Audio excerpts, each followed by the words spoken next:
Moi, Raoul Castanda, 45 ans, magnate et sceptique invétéré, je confesse la profanation diabolique que j'ai commise. J'ai jeté avec fureur et dérision la petite image de la Vierge de Guadalupe de ma mère pour que mon chien la détruise. Mon idolâtrie de l'argent et de la raison justifiait l'acte, car la sainte n'avait pas réussi à me révéler les numéros de loterie que je désirais tant. Je n'aurais jamais imaginé qu'à peine une semaine plus tard, un enlèvement express dévasterait mon existence et qu'inexplicablement, la même Vierge de Guadalupe, par l'intermédiaire de mon chien et l'intervention compatissante d'un voisin dévot, commencerait à guider ma brutale conversion et mon salut. Pour comprendre l'abîme dans lequel je me trouvais, il est nécessaire de remonter dans le temps. Mon chemin vers le scepticisme radical et l'idolâtrie du gain a commencé tôt. J'ai grandi dans un foyer où ma mère, Elena Castanda, une femme de foi simple, tentait de m'inculquer l'amour de la Vierge de Guadalupe. Je me souviens d'elle à genoux avec cette même petite image dans les mains, priant fervemment. Moi, cependant, depuis l'enfance, j'étais enclin à la logique, aux chiffres, à ce qui pouvait être prouvé. Mon père, l'ingénieur Jorge Castanda, un homme pragmatique, bien que non athée, valorisait la preuve scientifique par-dessus tout, et cela a renforcé mon inclination. À l'université, je me suis plongé corps et âme dans les sciences exactes et l'économie. Le succès financier est devenu mon unique dieu, mon autel. J'ai bâti mon empire sur la prémisse que la raison et l'effort individuel étaient les seules clés du pouvoir et de la richesse. Tout ce qui ne rentrait pas dans cette équation, miracle ou surnaturel, était écarté comme superstition ou, pire encore, comme un outil de manipulation pour les faibles. La dévotion à la Vierge de Guadalupe, en particulier, je la considérais comme la quintessence de l'idolâtrie et de l'irrationalité, un vestige d'une ère sombre que la raison aurait dû éradiquer. Je me voyais comme un phare de lucidité, un magnate éclairé par la raison, qui avait démêlé les secrets de la prospérité et du contrôle. Ma fortune n'était pas seulement de l'argent, c'était la preuve irréfutable que le scepticisme était la seule voie vers le succès. Chaque nouveau contrat signé, chaque investissement lucratif, était un clou dans le cercueil de la tradition et de la foi aveugle. Mon mépris n'était pas passif, c'était un fanatisme inversé, une croisade personnelle pour libérer les esprits des entraves de ce que j'appelais l'illusion religieuse. Je suis devenu un héros du scepticisme, utilisant ma fortune et mon succès comme preuve scientifique que la foi était une superstition obsolète. Ma rhétorique était affûtée et je ne ménageais pas mes critiques à l'idolâtrie mariale, que je considérais comme la forme la plus pure d'ignorance. Pour moi, la Vierge Marie était un démon qui volait l'autonomie des gens, une illusion qui les empêchait de chercher la vraie raison et la prospérité matérielle. J'endoctrinais mes collègues, mes employés, même certains membres plus jeunes de ma famille, avec la conviction que la religion était un empêchement au progrès. Mon arrogance grandissait avec chaque validation, avec chaque rire partagé sur la naïveté des catholiques. J'étais le magnate qui démasquait la barbarie de la foi, le prophète d'une nouvelle ère de raison et de richesse. Je n'aurais jamais imaginé que cette lumière que je prônais tant était en réalité une obscurité qui m'aveuglait et qui me conduirait à ma preuve finale. Ma mère, avec sa foi simple et inébranlable, me disait toujours de prier la Vierge pour tout. Demande avec foi, mon fils, et elle intercédera, répétait-elle, les yeux inondés de dévotion, tenant cette petite image de la Vierge de Guadalupe. Pour moi, c'était la plus pure superstition, une fuite de la raison, une barbarie intellectuelle. Mais dans mon fanatisme sceptique, j'ai décidé de donner à la Vierge de Guadalupe une chance mathématique irréfutable. Si elle était si puissante, si elle intercédait vraiment, qu'elle me révèle les numéros de loterie. J'exigeais une preuve scientifique pour croire, quelque chose de palpable, de lucratif, qui se traduirait par plus d'argent, plus de pouvoir. Pendant des semaines, ma mère, Elena Castanda, a prié fervemment avec sa petite image de la Vierge de Guadalupe, tandis que moi, dans mon opulent bureau de reformat, j'attendais les numéros de loterie avec un sourire ironique et méprisant. Chaque tirage sans les numéros gagnants était pour moi une preuve irréfutable que la foi était une illusion, un démon qui volait le discernement et la capacité de penser par soi-même. Mon idolâtrie de l'argent, de la logique et de ma propre raison se solidifiait à chacun de ces échecs. La frustration grandissait, se transformant en une fureur silencieuse et corrosive. Cette image de plâtre, auparavant un simple ornement sans valeur, commença à devenir un symbole personnel du mensonge que je méprisais tant, une icône de l'idolâtrie que j'avais juré de combattre. Moi, Raoul Castanda, le millionnaire de la raison, le héros de la vérité, j'étais sur le point d'exploser dans un acte de mépris qui scellerait mon destin. Les numéros de loterie ne sont jamais arrivés. Ma raison exigeait une réponse, une preuve finale que la Vierge de Guadalupe était une imposture, une superstition inutile. dans mon fanatisme sceptique, j'ai décidé qu'il était temps pour un sacrilège calculé, une barbarie qui servirait de mon expérience scientifique définitive. L'image de la Vierge de Guadalupe que ma mère vénérait tant était le démon de l'illusion, l'icône de l'idolâtrie que je devais détruire. Je la pris, sentant le poids du plâtre dans mes mains, et une haine glaciale me consuma. Ce n'était pas seulement de la rage, c'était la conviction que je faisais ce qu'il fallait, que je me libérais et, d'une certaine manière, libérais le monde de cette croyance. Mon chien, Canelo, un puissant Rottweiler, serait l'instrument parfait pour prouver que cette sainte n'avait aucun pouvoir. C'était ma déclaration de guerre contre la foi, ma preuve scientifique que seul l'argent et la raison régnaient. Avec un sourire de dérision, je lançai la petite image à Canelo. Le plâtre s'écrasa au sol, se fragmentant avec un bruit sec. À cet instant, une silhouette se matérialisa sur le seuil. Ma mère, Helena, les yeux écarquillés, la foi de toute une vie brisée dans son regard. Son cri étouffé fut un coup plus dévastateur que n'importe quel bruit de plâtre brisé. Canelo, mon Rottweiler, ignorant le drame humain, obéit au commandement implicite, mordant et déchirant ce qui restait de la figure. Un fragment du manteau bleu de la Vierge de Guadalupe, maintenant en lambeaux, resta coincé entre ses dents. Je l'observais. La satisfaction perverse de ma mission accomplie se dissolvait à la vue de son visage brisé, sa main tremblante couvrant sa bouche dans une tentative ratée de contenir un sanglot. L'idolâtrie avait été démasquée, la superstition réduite en morceaux, mais au lieu du triomphe, un vide glacial m'envahit. Une piqûre de quelque chose que je ne parvenais pas à identifier, une culpabilité naissante et dévorante, remplaça l'euphorie attendue. C'était comme si la barbarie que je venais de commettre avait laissé un écho creux dans mon âme, un silence perturbant qui résonnait maintenant avec le pleur étouffé de ma mère, une image de douleur qui resterait gravée au fer rouge dans mon esprit. C'est alors que ma mère, Helena Castanda, entra dans la pièce. Ses yeux, auparavant humidifiés par la foi, s'ouvrirent maintenant d'horreur en voyant les morceaux de la Vierge de Guadalupe éparpillés sur le sol et mon Rottweiler, Canelo, avec un morceau de plâtre dans la gueule. Un cri étouffé s'échappa de ses lèvres, suivi d'un sanglot qui me déchira de l'intérieur, malgré toute mon armure de raison. Elle s'agenouilla, ramassant les fragments de l'image avec des mains tremblantes, comme si elle ramassait les morceaux de son propre cœur. La douleur maternelle sur son visage était palpable, une souffrance pure et déchirante que moi, dans mon fanatisme sceptique, je ne pouvais ou ne voulais pas comprendre. « Mon fils, qu'as-tu fait » murmura-t-elle d'une voix brisée. Moi, avec la froideur d'un scientifique observant une expérience, je répondis, « Mère, ce n'est que du plâtre, une superstition. La Vierge de Guadalupe n'existe pas, elle n'a aucun pouvoir. Il est temps que tu t'éveilles à la réalité, aux preuves scientifiques. » Mes mots, prononcés avec une cruauté calculée, cherchaient à détruire non seulement l'image, mais aussi sa foi. Ce moment de douleur maternelle provoqué par mon acte sacrilège était pour moi la validation finale de mon scepticisme, la preuve que j'étais le héros de la vérité et elle, la victime de l'illusion et du démon de la foi. L'écho de cette profanation, cependant, ne se tairait pas si facilement. Il résonnait dans la douleur de ma mère et dans l'étrange absence de paix de ma propre victoire. Mais moi, Raoul Castanda, je ne permettrai pas qu'un simple écho de culpabilité ou la souffrance de ma mère sape ma forteresse de raison. Au contraire, cet acte sacrilège devint le carburant d'une croisade encore plus grande. Ma victoire sur l'image de la Vierge de Guadalupe, ce sacrilège calculé, n'était pas la fin, mais le début d'une doctrine publique. Je devins un prédicateur du scepticisme, un héros des preuves scientifiques contre ce que j'appelais l'idolâtrie et la superstition. Ma fortune, mon succès en affaires, étaient les preuves irréfutables que l'argent et la raison étaient les seuls dieux valables. Lors de conférences pour entrepreneurs et investisseurs, et dans des articles que je publiais dans des revues d'affaires, je distillais mon mépris de la foi. J'utilisais ma tribune de millionnaire pour ridiculiser la dévotion à la Vierge de Guadalupe, la qualifiant de forme démoniaque de contrôle mental, d'empêchement au progrès et à la vraie prospérité.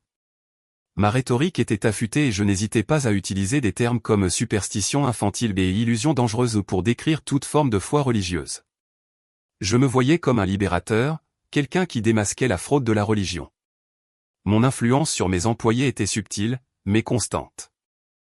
J'encourageais la pensée rationnelle, l'accent sur le profit et la productivité, toujours avec le sous-texte que la foi était une distraction inutile.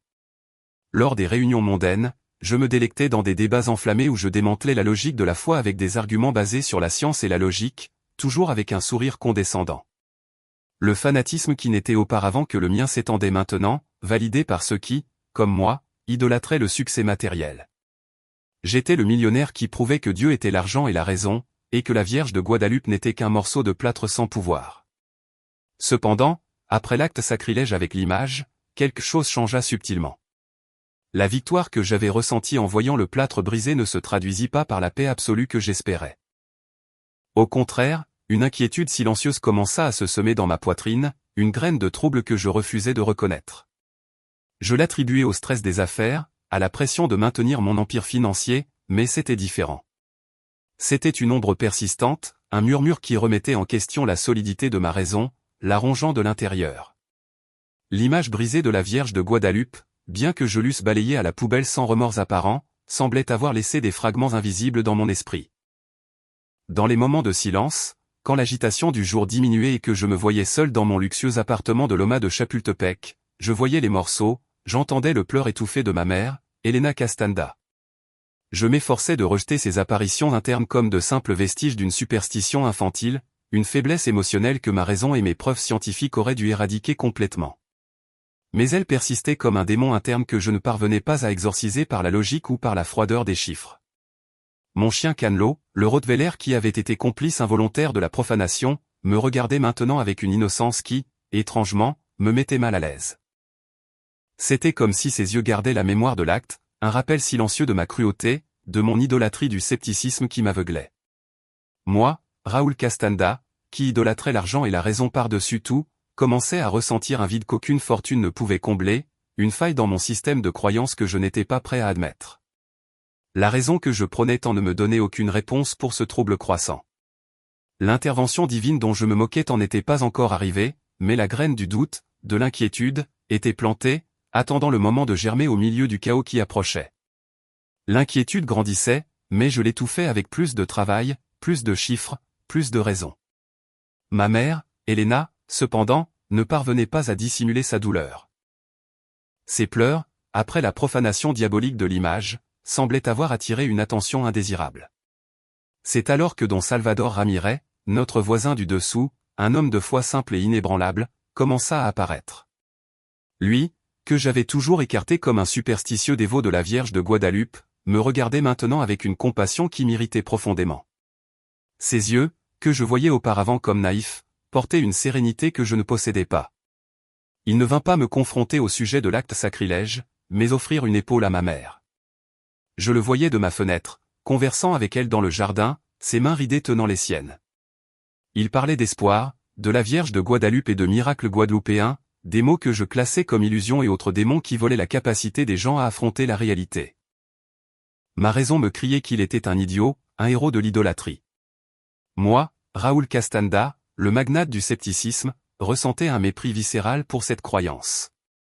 Mais un jour particulièrement sombre, alors que ma mère, Elena, était visiblement affaiblie, Don Salvador Ramirez s'approcha de moi, non pas avec des sermons, mais avec un plat de cuisine maison. « Ta mère a besoin de force, Raoul, dit-il d'une voix douce. Et toi aussi. » Cette simple gentillesse, venant de quelqu'un que je considérais comme un symbole de la superstition que je combattais tant, me prit par surprise. J'attendais un jugement, une réprimande, mais je reçus de la compassion.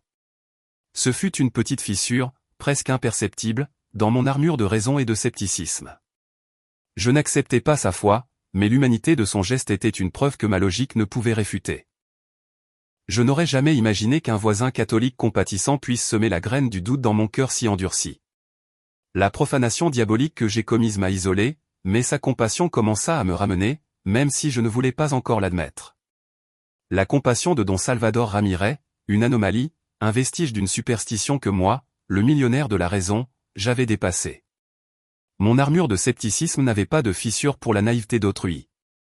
Je me sentais invulnérable au sommet de mon pouvoir, un dieu de l'argent et des preuves scientifiques. Mon arrogance était l'oxygène que je respirais, la certitude que rien ne pourrait me toucher.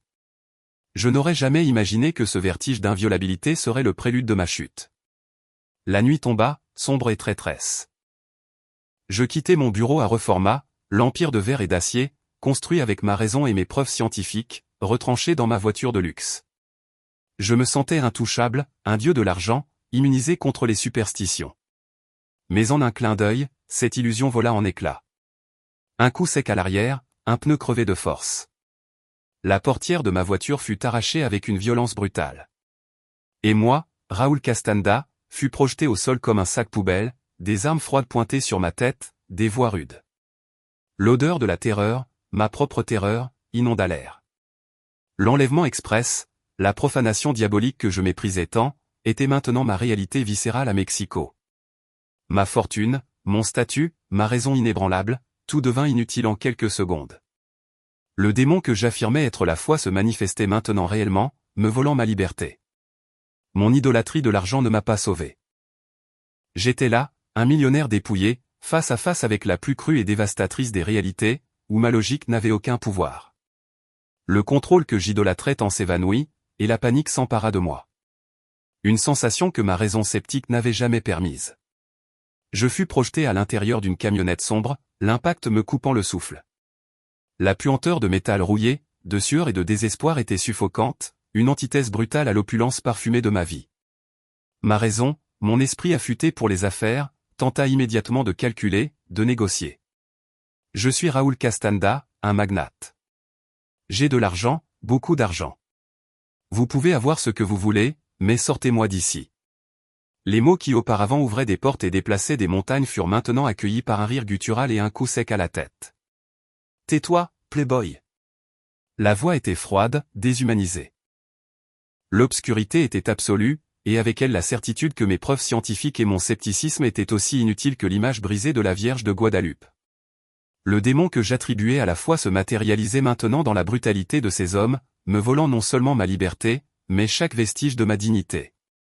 Moi, le magnate qui idolâtrait le contrôle et le pouvoir, j'étais maintenant un simple objet, une marchandise. Mon idolâtrie de ma propre intelligence, mon culte de la raison, se démantelait à chaque menace, à chaque poussée. Mes tentatives d'imposer ma logique, d'imposer ma volonté, furent accueillies par des éclats de rire et des menaces brutales. Chaque mot de pouvoir que j'essayais de prononcer était réduit au silence par un coup ou un avertissement froid. La panique, que ma raison avait toujours réprimée avec logique et chiffres, était maintenant une vague constante, rongeant mon esprit, transformant mon fanatisme pour moi-même en ruine.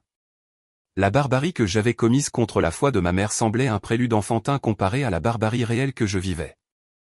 J'étais nu, dépouillé de tout ce qui me définissait, et la superstition dont je me moquais semblait moins terrifiante que la réalité de cette captivité. Mon esprit, habitué à dominer, était maintenant dominé par la terreur. Le contrôle que j'idolâtrais tant s'évanouit, et je n'étais qu'un corps tremblant, un objet à la merci de figures impitoyables. Les heures traînaient en captivité, chaque minute une éternité de terreur et d'incertitude. Dehors, le monde que j'avais construit avec tant d'acharnement, ma forteresse de raison et de preuves scientifiques, s'effondrait. La nouvelle de mon enlèvement express avait éclaté, et je savais que mon équipe d'avocats d'élite, mes spécialistes en sécurité, toutes les ressources que mon idolâtrie de l'argent pouvait acheter, étaient en mobilisation frénétique. Mais de l'intérieur de cet enfer, je ressentais l'impuissance, l'échec de chaque stratégie. Les coups de téléphone que j'imaginais seraient des négociations se révélèrent être des coups de marteau sur mon âme. Les ravisseurs, des figures sombres et impénétrables, se moquaient de ma fortune, de ma prétendue raison d'être. Ma richesse, autrefois symbole d'un pouvoir inébranlable, n'était plus qu'un chiffre sur un papier, un hameçon qui me liait encore plus. Ils exigeaient une valeur qui non seulement viderait mes comptes, mais démantèlerait mon empire, la structure même de mon existence. Chaque exigence absurde, chaque délai urgent, était un clou dans le cercueil de mon idolâtrie de l'argent, de la logique et du contrôle. Le scepticisme qui me blindait contre toute superstition, qui me faisait me moquer de la Vierge de Guadeloupe et de tout miracle guadeloupéen, me laissait maintenant nu, vulnérable à la terreur d'une réalité où l'argent n'était pas Dieu, mais une lourde charge. Mon esprit, habitué à résoudre des équations complexes et à prévoir des marchés, était paralysé. Les solutions basées sur ma logique échouaient misérablement. Le désespoir s'installait, une ombre froide qui engloutissait la lumière de mon autosuffisance. Moi, Raoul Castanda, l'homme qui avait jeté l'image de la Vierge de Guadeloupe pour que son chien la détruise, était au bord de l'abîme. Et pour la première fois, une idée insidieuse, presque diabolique pour mon ancien moi, commença à s'infiltrer, et si, là où ma logique échouait, la foi que je méprisais tant pouvait offrir un certain réconfort? Mais je la rejetais de toutes mes forces, un dernier bastion d'orgueil au milieu de la ruine. La profanation diabolique que je vivais était un miroir de cet acte sacrilège que j'avais commis. Et la conversion semblait un chemin impossible, une trahison de tout ce que j'étais. Dans ce trou sombre, sans preuve scientifique ni logique auquel me raccrocher, l'esprit, autrefois temple de raison, devint un champ de bataille. Ce n'était pas seulement les ravisseurs qui me torturaient. C'était l'image brisée de la Vierge de Guadalupe, celle-là même que moi, dans ma profanation diabolique et mon fanatisme, j'avais jetée pour que mon chien la détruise. Le pleur de ma mère, la douleur dans ses yeux, résonnait plus fort que n'importe quelle menace. J'essayais de rejeter ces apparitions comme des délires du stress, des vestiges d'une superstition infantile que ma logique aurait dû éradiquer. Mais la culpabilité, un démon que je n'aurais jamais imaginé posséder, rongeait mon âme. L'idolâtrie de l'argent et du scepticisme qui avait justifié mon sacrilège me paraissait maintenant vide, inutile. Moi, le magnate de la raison, j'étais tourmenté par un morceau de plâtre et le souvenir de ma propre cruauté. Les preuves scientifiques n'offraient aucun réconfort pour le tourment intérieur. Chaque battement de mon cœur semblait un écho du bruit de l'image se brisant. Je me voyais avec une clarté brutale, comme le démon que j'affirmais tant exister dans la foi d'autrui. Ma raison échouait à expliquer pourquoi l'image de la Vierge de Guadalupe que je méprisais tant, me poursuivait maintenant avec une telle intensité. C'était une conversion forcée à la terreur de ma propre conscience, un miracle inversé d'autocondamnation. Le scepticisme qui me définissait était maintenant un voile déchiré, révélant une vulnérabilité que je n'admettrais jamais. L'enlèvement dévasta non seulement ma liberté, mais la forteresse de mon esprit, ouvrant la voie à l'impensable. Je n'aurais jamais imaginé qu'un jour la Vierge que j'avais profanée serait l'ombre la plus réelle de ma captivité. Pendant que je me consumais dans cet enfer, mon esprit, qui auparavant rejetait toute superstition comme foutaise, fut contraint d'affronter une réalité brutalement personnelle. Les ravisseurs, dans leurs moments de cruauté calculée, laissaient échapper des fragments d'informations sur le monde extérieur. Ma mère, la femme que j'avais blessée par ma barbarie contre l'image de la Vierge de Guadalupe, se consumait. Sa foi, dont je me moquais tant, était mise à l'épreuve à l'extrême, mais ne se brisait pas. C'était la preuve que je ne pouvais réfuter, même avec mon scepticisme le plus enraciné. La raison me disait que tout était inutile, que ce n'était qu'un délire, mais sa persistance était un fait indéniable. Et puis, le nom de Don Salvador, le voisin catholique, l'homme de la superstition simple que j'avais toujours considéré comme un naïf, était devenu le pilier de ma mère. Il ne se contentait pas de la consoler, il organisait des chaînes de prière, distribuait des prospectus avec ma photo, mobilisait la communauté. Ma raison me disait que c'était inutile, un simple placebo pour le désespoir, mais sa voix, parlant de miracles, avec une conviction qui, pour l'ancien Raoul, aurait été démoniaque, résonnait maintenant avec un écho lointain dans ma prison. Ma raison avait échoué misérablement. La foi de Don Salvador, en revanche, semblait être la seule force active, le seul phare d'espoir qui s'allumait dans l'obscurité. Cette idolâtrie de la Vierge de Guadalupe, autrefois vue comme faiblesse et ignorance, était maintenant une source inépuisable de force pour ma mère et pour lui. Un mystère qu'à mon propre désespoir, je commençais à ne plus pouvoir ignorer. Je n'aurais jamais imaginé qu'un jour la superstition d'autrui serait la seule chose qui me connecterait à l'espoir, la seule preuve scientifique que quelque chose au-delà de ma logique pourrait mouvoir le monde. La conversion semblait un abîme, mais le dévouement de Don Salvador était un fil ténu, presque imperceptible, qui commençait à me tirer, à démanteler mon fanatisme. L'air froid de l'arme contre moi était plus réel que n'importe quel bilan financier, n'importe quelle preuve scientifique que j'avais un jour idolâtrée. Je fus traîné dans cette pièce sombre, un cubicule fétide qui serait ma tombe si l'ultimatum des ravisseurs était respecté. Dernière chance, millionnaire. L'argent ou ta vie, et ta famille aura un souvenir. La voix, froide comme le métal, résonnait, la fin. Mon scepticisme, ma raison affûtée, tout ce qui me définissait comme Raoul Castanda, l'homme qui se moquait de la superstition et de la Vierge de Guadalupe, s'effondra en poussière. Il n'y avait ni logique, ni chiffres, ni négociation pour la mort imminente. Le démon que j'affirmais tant être la foi d'autrui était maintenant le visage même de mon anéantissement. Je ne pouvais plus penser, je ne pouvais plus respirer. Ma vie, mon empire, l'idolâtrie de l'argent qui m'avait aveuglé face à l'acte sacrilège que j'avais commis contre l'image de la Vierge de Guadalupe, tout était sur le point de disparaître. À ce moment de désespoir absolu, je réclamais une solution, une logique, n'importe quoi qui pourrait me sauver, mais il n'y en avait aucune. Le fanatisme de ma croyance en moi-même, en mon autosuffisance, était en ruine. Je sentis le vide abyssal d'une existence sans foi, où la raison était impuissante et la mort, une réalité imminente et irréfutable. L'anéantissement de mon moi sceptique était complet. Je n'aurais jamais imaginé qu'un jour la mort serait si brutalement réelle, si dépourvue de tout miracle ou espoir. L'enlèvement avait dévasté non seulement ma liberté, mais l'essence même de mon être, me laissant au bord d'une conversion forcée par la plus pure et terrifiante des réalités, la faim.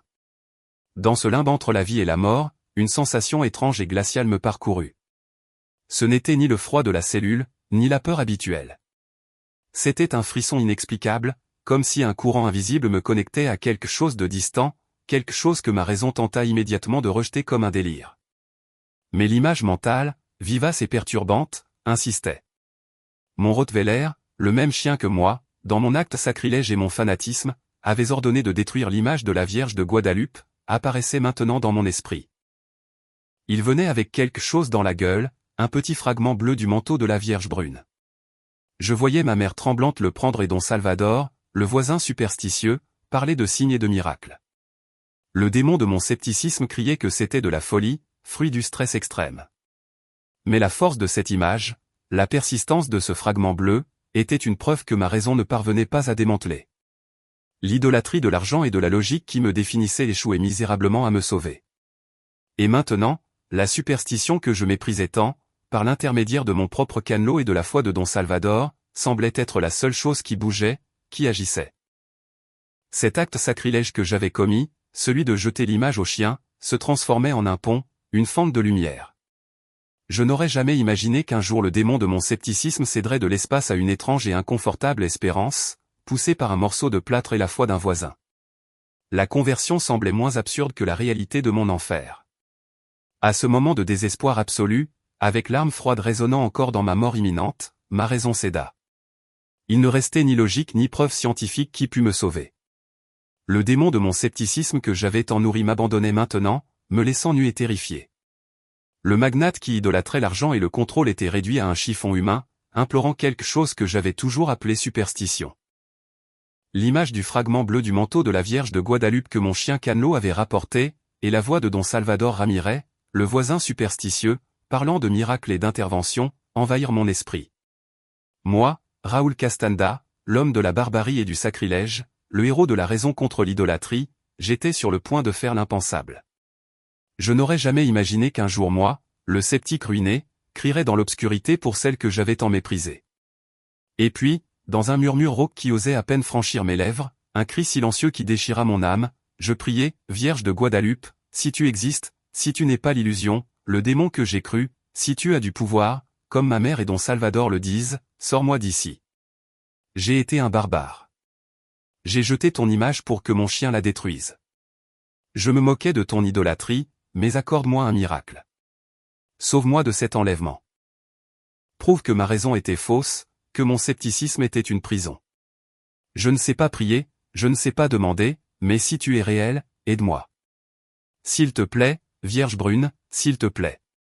Ces mots, prononcés avec un mélange de honte, de fureur et d'une ténue espérance, étaient la conversion la plus brutale que je puisse imaginer. C'était le cri d'un homme qui avait tout perdu, y compris sa raison et son idolâtrie de l'argent, et qui s'accrochait maintenant au dernier fil d'une superstition qu'il avait lui-même tenté de détruire. L'obscurité de la cellule sembla engloutir ma supplique, mais inexplicablement une chaleur subtile commença à se répandre dans ma poitrine.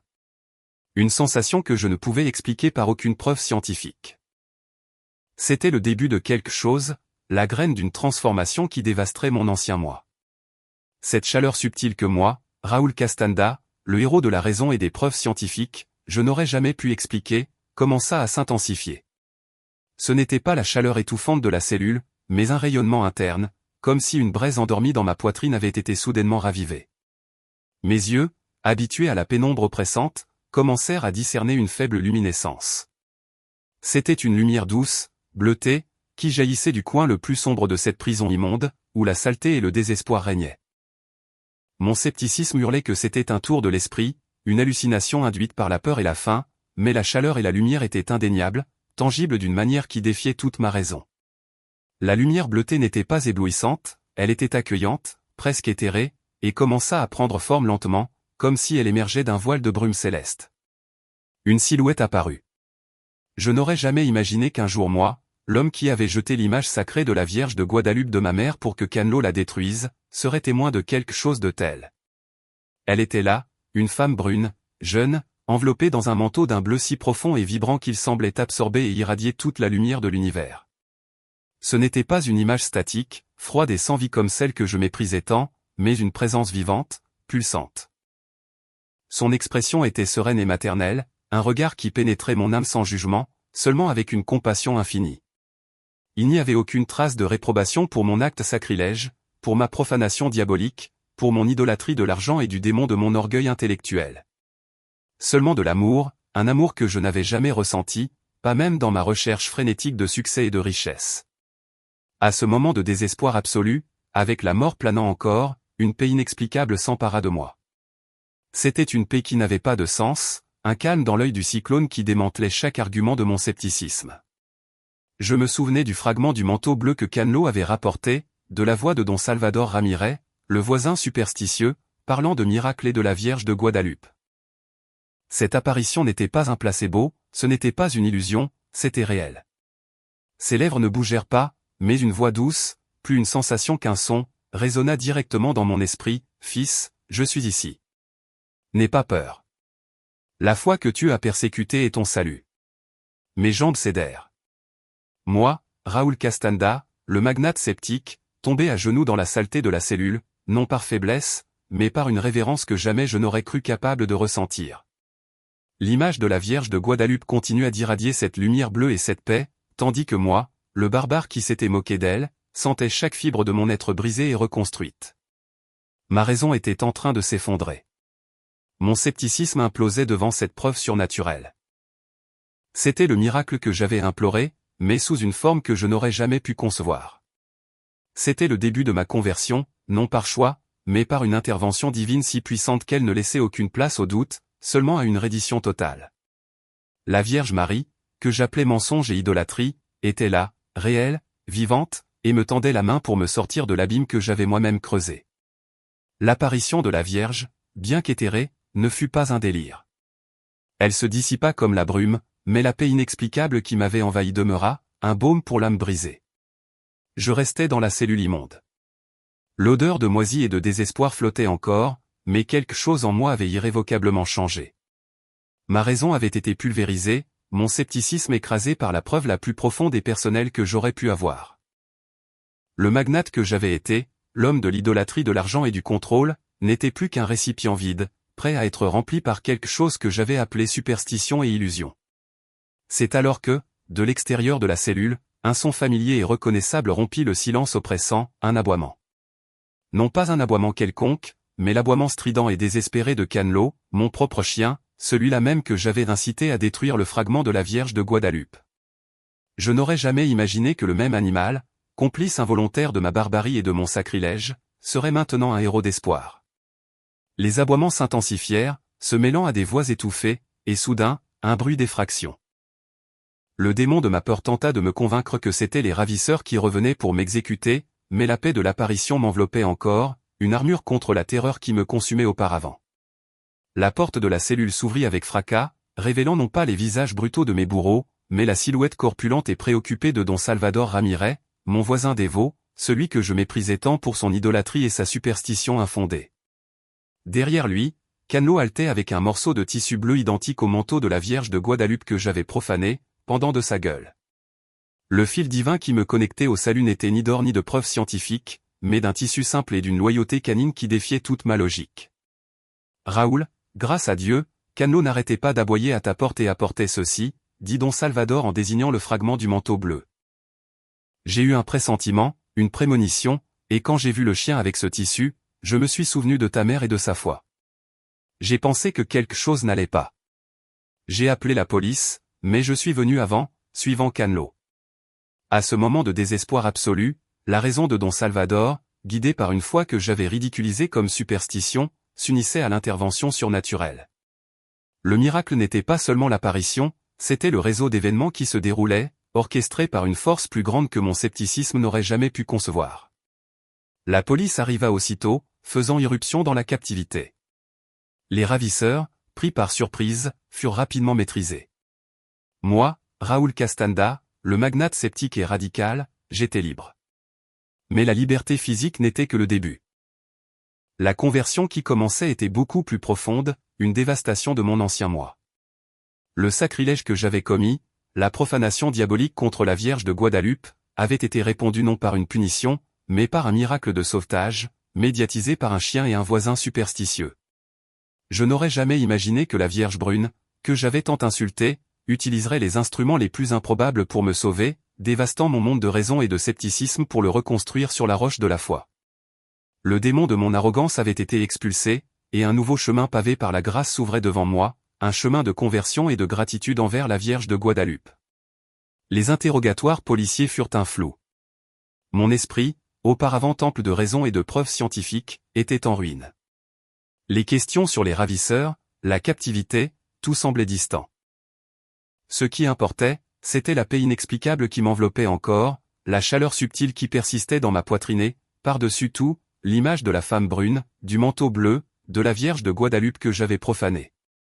Je n'aurais jamais imaginé qu'un jour moi, Raúl Castanda, le magnate sceptique, serait secouru et, malgré tout, sentirait que la véritable libération était venue d'un endroit que j'appelais superstition.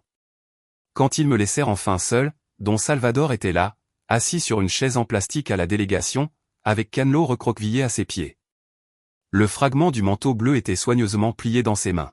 « Raoul » commença-t-il, sa voix calme et sereine contrastant avec le chaos de mon âme. Je savais que quelque chose n'allait pas. Canelo n'aboie pas comme ça et ne bougeait pas de ta porte. Quand il m'a apporté ce morceau de tissu, je me suis souvenu de sa mère. Elle disait toujours que la Vierge de Guadalupe ne nous abandonne jamais, même quand nous l'abandonnons. J'ai prié. J'ai prié de toutes mes forces pour que la Vierge brune le protège. Ces mots, si simples et remplis de foi, furent un coup dans mon scepticisme. Moi, qui idolâtrais la raison et méprisais l'idolâtrie, j'écoutais la vérité d'un homme que je considérais superstitieux.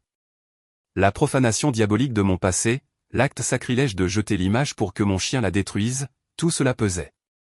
Mais Don Salvador ne me regardait pas avec jugement, seulement avec compassion. Je ne sais pas comment expliquer, Don Salvador, confessai-je. Ma voix rauque, mais je l'ai vue, je l'ai vue. Elle est venue à moi dans la cellule, la Vierge de Guadalupe, et Canelo, il m'a sauvé. Vous deux m'avez sauvé. C'est un miracle. Les mots sortirent comme un fleuve endigué, une conversion qui commençait à se manifester. Le démon de mon orgueil était dévasté. À ce moment, la réconciliation commença non seulement avec Don Salvador, mais avec la mémoire de ma mère, avec la foi que j'avais tant bafouée. Je suis vraiment désolé, Don Salvador, pour tout, pour m'être moqué de votre superstition, de la foi de ma mère, pour avoir été un barbare. J'étais aveugle. Mon idolâtrie de l'argent et de mon propre intellect m'a aveuglé à la vérité. Je croyais être libre, mais j'étais esclave d'un démon d'orgueil. Don Salvador hocha seulement la tête, ses yeux humides. La Guadalupana attend toujours Raoul. Elle n'abandonne jamais un enfant. Ces mots furent un baume. J'avais échangé l'idolâtrie des biens matériels et de ma propre raison contre un vide existentiel. Et maintenant, inexplicablement, je sentais que j'étais rempli par quelque chose d'infiniment plus grand. C'était une nouvelle idolâtrie, oui, mais non pas d'un objet ou d'un concept vide. C'était une idolâtrie de la vérité, de la compassion, de la présence divine qui m'avait sauvé de l'abîme. C'était la conversion d'une âme qui auparavant ne connaissait que l'obscurité du scepticisme et du mépris, et qui commençait maintenant à voir la lumière de la foi guidée par la Vierge de Guadalupe. Moi, le repenti, j'étais prêt à témoigner. En voyant ma mère, son visage marqué par la douleur et par une foi inébranlable, je ne pus retenir mes larmes. La barbarie que j'avais commise se défit en une étreinte. Mère, pardonne-moi. La Vierge de Guadalupe m'a sauvé, murmurai-je d'une voix étouffée. Don Salvador Ramirez, le voisin, observait, les yeux humides. Dans cette étreinte rédemptrice, la famille, dévastée par mon scepticisme et mon idolâtrie, commençait à se reconstruire, un miracle de conversion guidé par la Vierge de Guadalupe. Cette étreinte rédemptrice marqua le début d'une nouvelle ère. Mon empire, autrefois bâti sur l'idolâtrie du profit et un scepticisme qui considérait la charité comme une faiblesse, commença à s'effondrer pour être réédifié. Le puissant miracle de ma conversion, opéré par la Vierge de Guadalupe, me montra que la vraie richesse ne se trouvait pas dans les numéros de loterie que je désirais tant, mais dans la grâce. Mon but, auparavant diabolique dans sa cupidité, était maintenant de servir. Moi, autrefois aveuglé par l'idolâtrie et le scepticisme, je vis Canlo, le chien que j'avais utilisé dans ma profanation, comme mon ange. Son regard et la lumière sereine du manteau bleu de la Vierge de Guadalupe furent les premiers signes d'un miracle improbable. La Vierge de Guadalupe utilisa même la barbarie que j'avais moi-même provoquée pour me sauver. Moi, qui la considérais comme une superstition diabolique, je la reconnaissais maintenant comme la Vierge de Guadalupe, la mère. Ma raison sceptique, autrefois si fière, s'inclinait devant le miracle.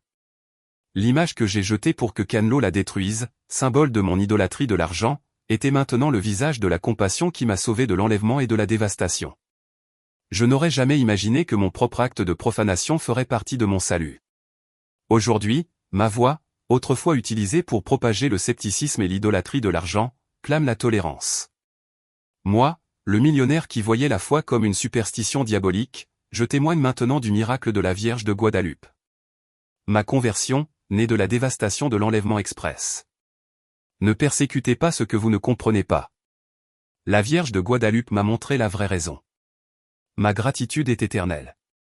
Chaque prière à la Vierge de Guadalupe jaillit d'un cœur transformé qui ne connaissait auparavant que le scepticisme et l'idolâtrie.